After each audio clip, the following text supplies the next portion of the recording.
ಶ್ರೀ ಗುರು ಬಸವಲಿಂಗಾಯ ನಮಃ. ವಿಶ್ವಗುರು ಮಹಾತ್ಮ ಬಸವಣ್ಣನವರನ್ನ, ವಿಶ್ವಜ್ಯೋತಿ ಅಕ್ಕ ಮಹಾದೇವಿರವರನ್ನ, ಸಕಲ ಶಿವ ಶರಣರನ್ನ ಎನ್ನ ಹೃದಯ ಮಂದಿರದಲ್ಲಿ ನೆನೆಯುತ್ತಾ, ಭಾರತೀಯರೆಲ್ಲರಿಗೂ ಬಸವನಾಡು ಅನುಭವ ಮಂಟಪ ಬಸವ ಕಲ್ಯಾಣದಿಂದ ಸರ್ವರಿಗೂ ಶರಣ. ಒಂದು ಮಹಾತ್ಮ ಬಸವಣ್ಣನವರ ವಚನ. ಜಾತಿ ಹಿಡಿದು ಸೂತಕವನ್ನು ಅರಸುವೆ, ಜ್ಯೋತಿ ಹಿಡಿದು ಕತ್ತಲೆಯನ್ನು ಅರಸುವೆ. ಇದೇಕೋ ಮರುಳ ಮಾನವ, ಜಾತಿಯಲ್ಲಿ ಅಧಿಕನೆಂಬೆನು. ವಿಪ್ರರು ಶತಕೋಟಿಗಳಿದ್ದಲ್ಲಿ ಫಲವೇನು, ಭಕ್ತ ಶಿರೋಮಣಿ ಎಂಬುದು ವಚನ.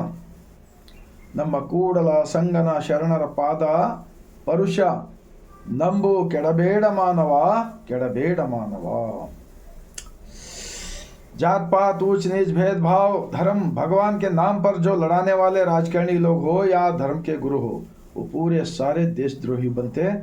संविधान के जब शपथ लेते हैं तो हम किसी के ऊपर भेदभाव नहीं करेंगे, हम समानता से काम करेंगे बोलते ना, तो इसलिए उसका हिसाब से चलना चाहिए। अगर देश के अंदर अब जैसे कि दिल्ली के अंदर बम ब्लास्ट हो गए, इसका जिम्मेदार कौन होता है? भारत देश के अंदर सरकार रहते हुए भी बार बार हजारों लोग मारे जा रहे हैं, इसका जिम्मेदार कौन होते हैं? अगर हमको ऐसा अगर तकलीफ हुआ, जब कितना दुख होता है ना, अब दूसरों का तकलीफ के ऊपर राजनीति नहीं करना चाहिए।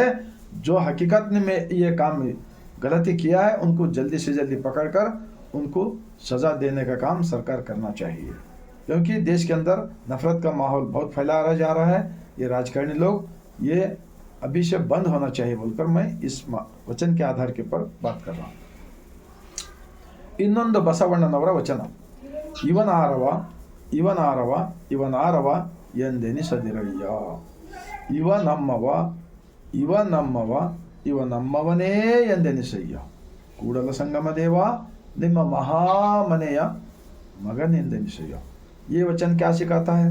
बसवण्णा जी भी 12वीं शताब्दी में प्राइम मिनिस्टर थे ना, प्रधानमंत्री थे ना।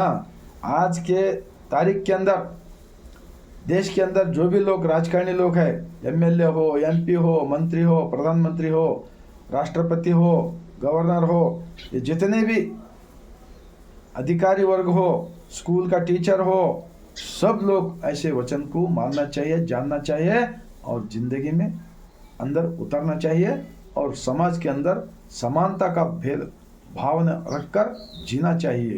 ऐसा सिखाता है ना हमारा 12वीं शताब्दी में के प्रधानमंत्री जी महात्मा बसवण्णा जी। हाँ, अब देश उनके उच्चार के ऊपर चले तो सबका भला हो सकता है। ये विचार इसके साथ में मैं बोलता हूँ। ಇನ್ನೊಂದು ಬಸವಣ್ಣನವರ ವಚನ. ಕೊಲ್ಲುವವನೇ ಮಾದಿಗನು, ಹೊಲಸು ತಿಂಬುವವನೇ ಹೊಲಿಯ. ಕುಲವೇನು ಅವಂದಿರ, ಕುಲವೇನು ಸಕಲ ಜೀವಾತ್ಮರಿಗೆ ಲೇಸನ್ನೇ ಬಯಸುವ ನಮ್ಮ ಕೂಡಲ ಸಂಗನ ಶರಣರೇ ಕುಲಜ. जो इंसान हिंदू मुस्लिम क्राइस्ट नफरत फैलाने का जो काम कर रहा है देश के अंदर, जो भी राजकारणी हो, जो भी धर्म के गुरु हो, उन लोगों के ऊपर कड़ी से कड़ी सजा होना चाहिए और उनके असली देशद्रोही का उनके नाम पर केस होना चाहिए। क्योंकि ऐसा ही अगर आगे चलते रहेगा, खुला छोड़ेंगे तो देश के अंदर एक दूसरे से प्रेम खत्म हो जाएगा और नफरत ज़्यादा बढ़ेगा और ज़्यादा से ज़्यादा लोग देश के अंदर मानसिक बीमारी बनेंगे और एक दूसरे के साथ दुश्मनी होंगे। इसको अभी से ख़त्म करने के लिए दुनिया का फर्स्ट पार्लियामेंट स्थापक महात्मा बसवण्णा जी 12वीं शताब्दी में जो लिंगा आयत धर्म स्थापन किए थे, वो क्या सिखाता है? हर इंसान के अंदर भगवान को जानो। हर इंसान का शरीर ही चलता फिरता मंदिर होता है। उनको अगर तकलीफ दिए तो साक्षात भगवान को तकलीफ जैसा होता है बोलकर ये सिखाता है बसवा कल्याण के अनुभव मंडप के बसवण्णा जी का वचन। इतना मैं बोलते हुए आप सबको अगर दिल को लगा, अच्छा लगा, सच्चा लगा, अभी से आज से ही हम दूसरों के साथ नफरत करना, जात पात के नाम पर भेदभाव करना, एक दूसरे से लड़ाना, इन लोगों के ऊपर कड़ी से कड़ी कार्रवाई होना चाहिए, केस होना चाहिए। जब ये जो अब खुले छोड़े सो है ना, ये सब नफरत फैलाने का ये बंद हो जाएगा। अगर हम खामोश बैठेंगे, सरकार जो चलाने वाले लोग खामोश बैठेंगे तो देश के अंदर कोई भी सुकून से नहीं रहेगा। इतना मैं अपना शरणों का वचन के आधार के ऊपर जीवो और जीने दो, ये होना चाहिए बोलकर मैं बोलते हुए आप सबको मन को लगा, दिल को लगा, तो भारत देश के अंदर रहने वाले 145 करोड़ जनता को ऐसा वचन का विचार पहुंचाने का काम कीजिए। आप लोगों को कल्याण होगा। हमारा गांव, हमारा देश, हमारा तालुका, जिला, पूरा राज्य, देश, पूरे लोग खुशी से रहना है तो अंदर का मालिक का साक्षी से आज से ही हम जीने का प्रारंभ करेंगे बोलकर मैं इतना विनंती करते हुए लास्ट में बसवा कल्याण की जमीन से और एक बार सर झुकाकर मैं शरणों करता हूँ।